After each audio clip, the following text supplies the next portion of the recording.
I've said it to you off camera earlier that I don't know as much about composting as I should, because the reality is the start and the end of every cultivation process, food cultivation process pretty much.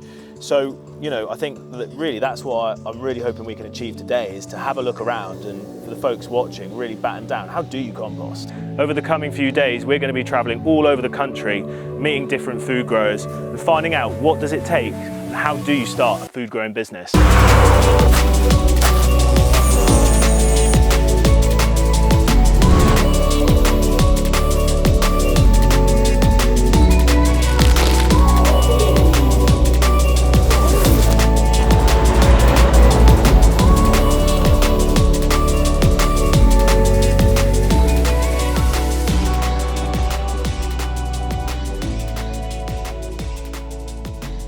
What's up guys, today I'm here with my bro Mike from the Compost Club. Today we're going to be teaching you how to compost. Mike, what have you been up to lately? Composting, collecting food waste, composting it, getting compost out to people, doing some events, and yeah, that's it really. Awesome, well I know you've got some cracking systems in there, so let's go on in and have a look.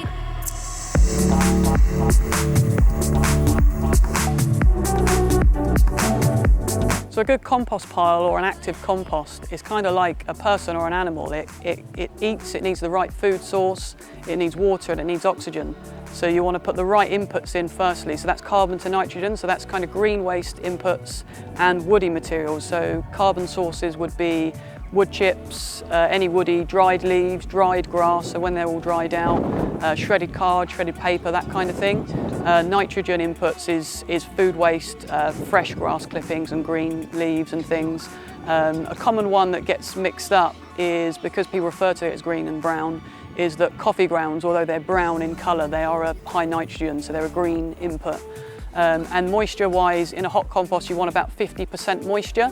So you kind of, a good test for that, you can buy meters, but a good test for that is to kind of take a handful, squeeze it really tight. You want like a couple of little drops. If there's more, it's too wet, and if there's less, it's too dry. If it gets too wet, it can go anaerobic, and you'll get bad guy microbes. If it's too dry, a lot of the microorganisms go dormant, so they're not actually breaking down anymore. It just sort of slows everything down. And then oxygen is the other thing, and that's why I advocate for tumblers, but you can just sort of get in with a fork and turn a pile, and you can get like these little corkscrew things that wind in from above and you just lift them out. And those are essentially the three main things.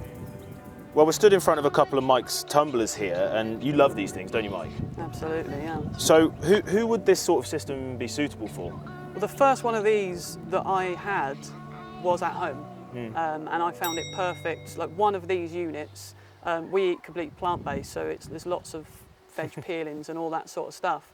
So we were on a kind of 3 weekly basis filling up one side and the other, so it worked perfectly. That's a household of 4 of us. So you kind of touched on it there. So one of these might do for a household of 4, and how often are you drawing compost out of it? I mean, so the way that they kind of work, so you've got like a little plus and a little clock. So the idea is you're filling up the side with the plus, so the door just slides out. You would put food waste in, and then the same volume of something like wood chips. So you've got that carbon to nitrogen ratio. Once that gets to like 2/3, 3/4 full, you can swap the doors around. So the little clock's on there. So that's like just maturing. And then you've got like 3 weeks while you're filling this one. And you just like rotate it every couple of days. Yep. They turn really easy.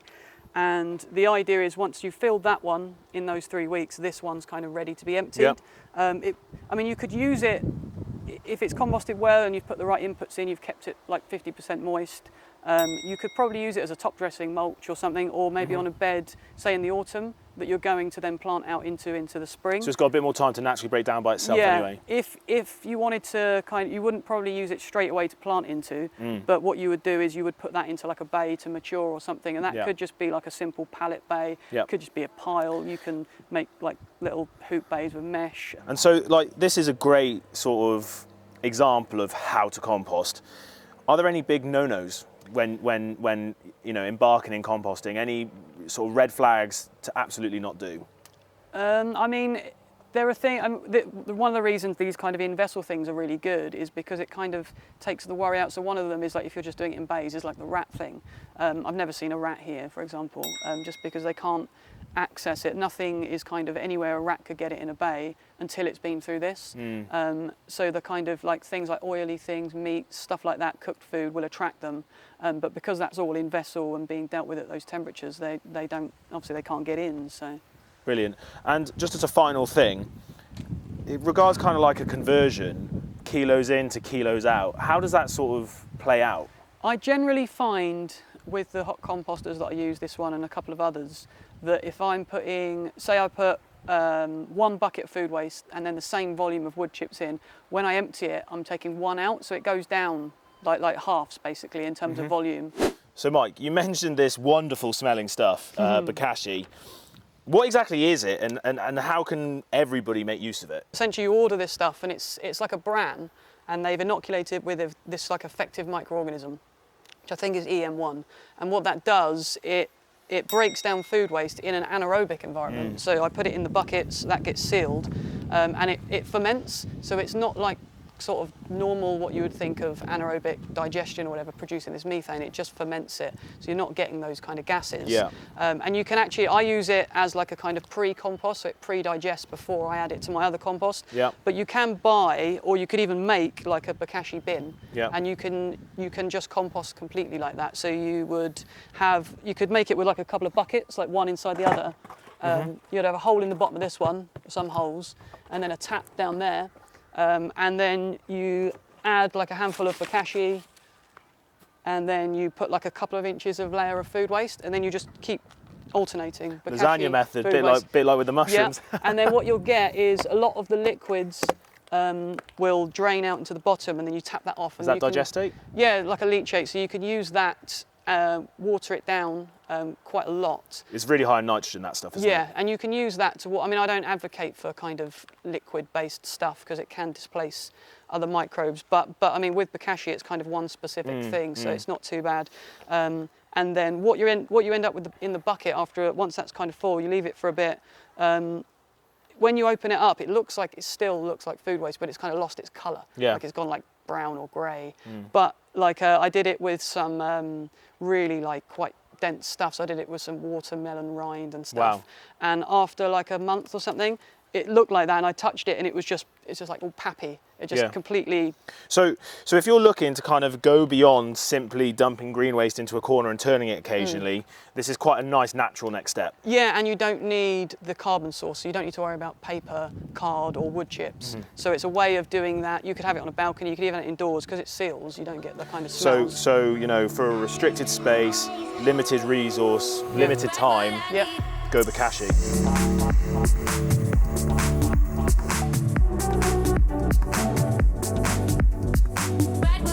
So Mike, you know, it's one thing composting your own personal waste from a single home. It's a whole other kettle of fish doing it on a grand scale like what you're achieving now. So I'm going to put you on the spot a little bit. Do you fancy just running us through A to Z your process? No, absolutely. Yeah, Right, I've got a bucket here that I can process for you. So I use these big units. It's called a Rydan. It's UK made and designed and manufactured, which is really nice. You can feel the heat on there. Oh my God. So yeah, essentially, wow.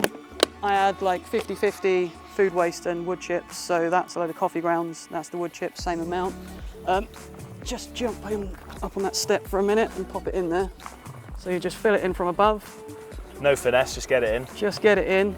Try not to spill it everywhere. I've done a pretty good job there. It does sometimes get a little bit messy, but that was quite well behaved. Is there room in there for the?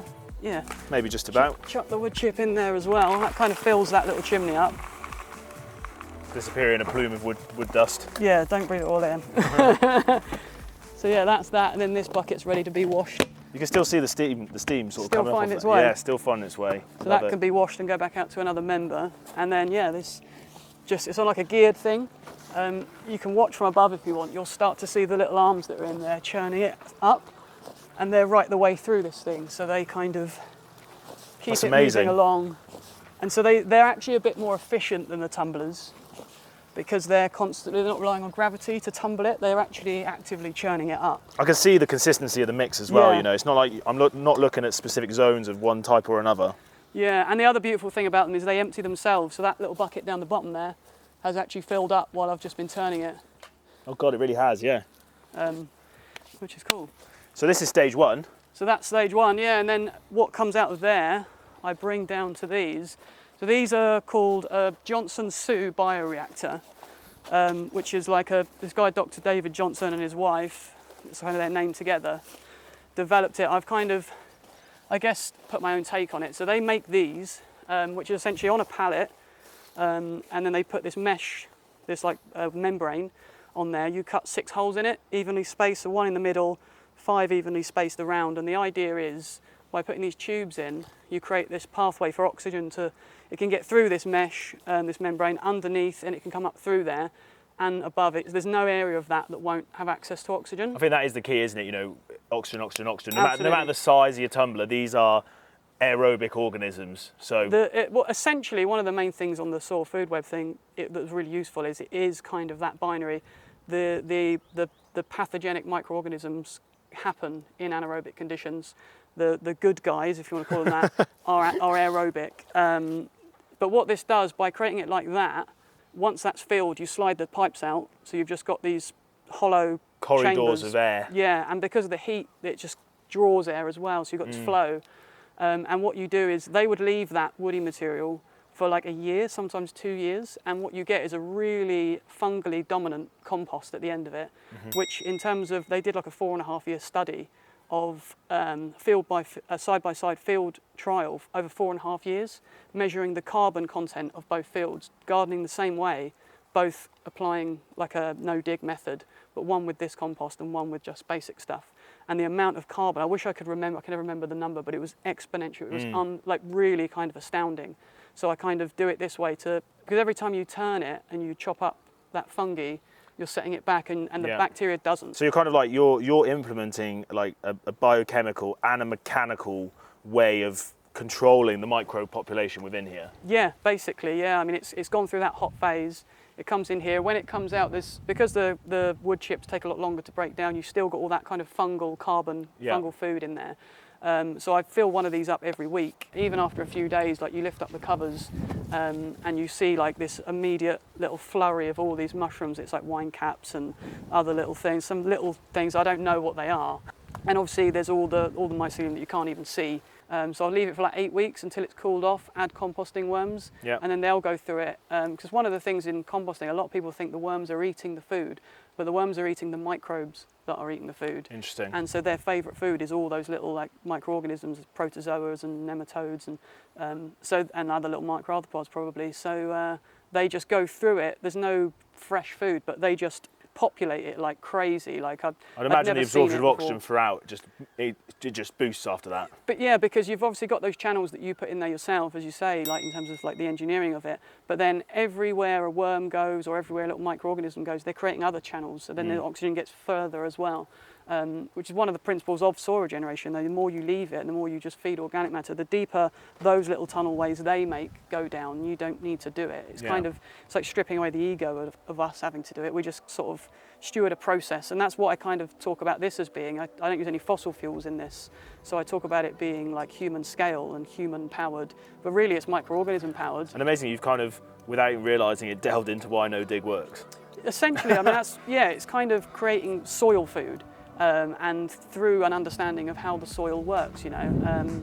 And so if you get, I mean, I often say to people like, although I do make compost, obviously that is what I'm doing, but really what I'm selling to people when I sell the compost is the biology, and the compost is how I make that biology and how I package that. Like, so when you get a bag of this compost, it's those microbes that you're getting, and it's like I sort of market it as like an inoculum. I love it. So Mike, compost enthusiast, microbiologist, businessman. Yeah. I've actually got a microscope here if you want to have a look at that. I brought it in. I've never brought it onto site, but I brought it in specifically for us. Just if you want to have a look at it, yeah. Well, we are special, aren't we? Look, Mike, it's been unbelievable. Thank you so much. Pleasure, man. I've learnt bags, and can't wait to get my hands on one of your tumblers. Sure, yeah, they'll be available soon. We've had a cracking afternoon learning the A to Z of composting with Mike. I hope it's inspired you to incorporate it into your businesses and homes, as it really is a great method for the future. If you need any more information on composting, check out the Compost Club, and then I'll see you next time.